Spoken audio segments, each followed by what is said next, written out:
थमुनी 3.5 वर्षर युद्ध यूक्रेन उपरे रूस पुणी हमला।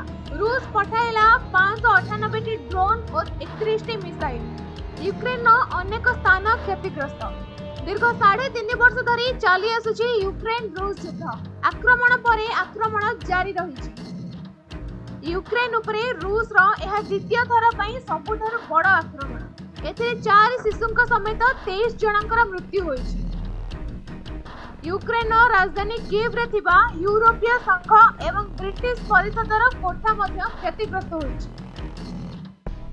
गत गुरुवार विलंबित राति रे रूस यूक्रेन अभिमुखे मोट 629 विमान आक्रमण करिछि। एथिरे 598 ड्रोन थिबा बेले 31 क्षेपणास्त्र रहिछि। एही आक्रमण रे यूक्रेन वायु प्रतिरक्षा बाहिनी मोट 563 ड्रोन एवं 26 क्षेपणास्त्र को अटकाइबारे सफल होइछि। एही समय रे यूक्रेन 13 स्थानर भूमि रे ड्रोन और क्षेपणास्त्र आघात करिछि। सेमानकर भग्नावशेष चारिआडे चिटकी पड़िछि।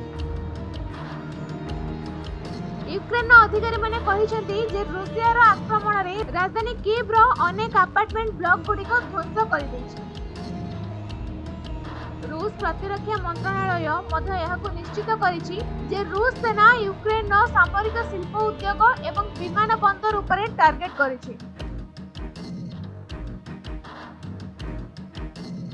एही आक्रमण रे 2टी गणमाध्यम संस्थार कार्यालय एक ब्रिटिश सरकारी सांस्कृतिक भवन मध्य क्षतिग्रस्त होइछि, जहा द्वारा अंतर्जातीय स्तर रे प्रतिवाद प्रकाश पाइछि। एही आक्रमण एपरि समय होइछि जेतेबेले अमेरिकार राष्ट्रपति डोनाल्ड ट्रम्प युद्ध विरति एवं शांति चुक्ति पई आलोचना करबाको चेष्टा करिसेंति। तेबे एही आक्रमण रे अमेरिका देइथिबा चेतावनी और शांति प्रयास को दुर्बल करिपारे। ब्यूरो रिपोर्ट, समय लाइव।